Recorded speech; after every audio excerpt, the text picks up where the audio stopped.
when you, I mean, as I said in my introduction, you couldn't imagine a more opposite end of the acting spectrum than you've chosen there. And that very serious subject. Are you distancing yourself from Potter? Is that the idea? It's not so much distancing. It's just, you know, because I'm incredibly proud of Potter and I love doing the films, but it's just about trying to make as many people as possible see me as an actor rather than a character, which is a very long process, I know, given the empire that is Harry Potter. But no, I mean, it's something you know, it's a challenge that you actually look forward to, and you can go out there and pick roles like Jack Kipling or Alan in Equus and things like that, and really just take the risk. But how protective are the film company about their product, about Harry Potter, about the eternal teenager?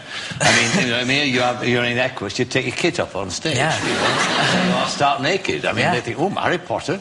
I mean, it's Warner Brothers have always been totally supportive of things like Equus and like My Boy Jack, because I think they know that it, you know, deep down, doing other things will only get Potter even more publicity. Not that it needs more, but you know, it just and yeah, and I think they also realise that by going off and doing something like Equus or doing something like My Boy Jack, that when I come back to Potter, I'll have learned from these different experiences, and I'll actually be, hopefully, touch wood, a better actor for it. When you realised you had to take your kit off for Equus, was that a difficult decision to make?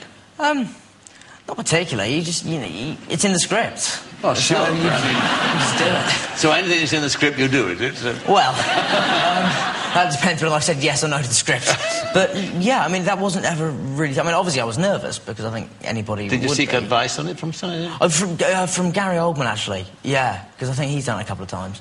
So I said to him, you know, what's it like? And he just said, the first night you'll be terrified, the second night you'll be terrified, and then after that you won't care. And that's more or less what happens. You just get so accustomed to it, and you just sort of have to think, I'm never going to see any of these people again. Were there any of your fan base out there?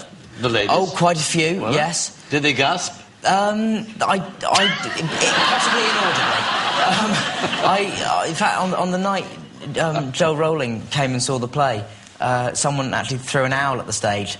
Not a real one, but that would be hideous. But they threw a stuffed owl at the stage, and I was, for a second, I knew she was in, for a second I thought, no, it's not her. I can't throw it. What about I mean, you were, what, 11 when you joined the cast yes. of Potter, and you're now, what, 17? 18. 18 now. So it's been 7 years. So in a sense, I mean, you've grown up on the film set, haven't you? Yeah. But what's your feeling about that? I mean, it's been great. Like? Has it? Yeah, it's been fantastic. I mean, I've kind of got nothing to compare it to, because I don't know what it is so much to go to school through those years. Obviously, I was tutored on set, but I didn't go to regular school. But, yeah, I think there's fewer things that are quite as fun as being a 12-year-old kid on a film set with all the stuff that you can do and just go wrong, and say, you know, it's all just that. I was totally hyperactive as a child, and I've retained a lot of that, and it's just great fun. And I've met some people who hopefully I'll know for the rest of my life through the films. Because I mean, there was the inevitable reaction to when you were given the job at 11 years of age, knowing it would be a long-running franchise. Oh, there goes his childhood. I believe somebody said that. Somebody did say that. Yes. But that's not been the case.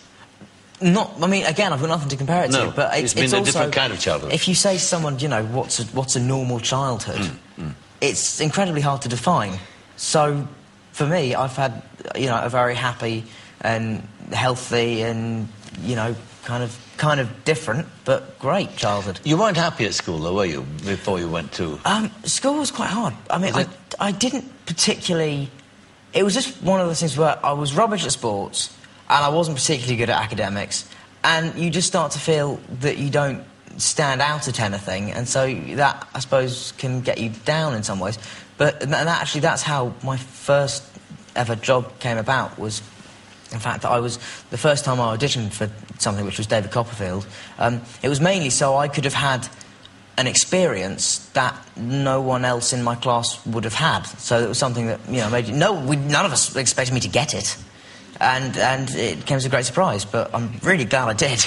Now, you've got this, you're doing the next Potter film, is what, the 6th? Yes. The 6th. And the revelation, of course, that old Dumbledore's gay. Yeah, I know, that was hilarious. I know. Does it make a difference on the set now, the way that Michael plays him, Michael Gambon? Well, he's been camping it up around the set like nobody's business. Not in the film, although we actually did film a scene the other day, and I'd like to emphasise at this point that the script was written before this revelation, and I don't think Steve Clovis had any prior knowledge. But there is a scene the other day where Michael had to come in and say to another character and tell him how much he loved knitting patterns. For instance, which he just adored saying that, yeah. So, I mean, well, all the best with your future career, and let me say to you that I think you'll all be very proud of My Boy Jack. I really do. It's a fascinating and very moving story, and yeah, be proud of it. Yeah. Thank you very much indeed. Radcliffe, thank you very much indeed. Thank you.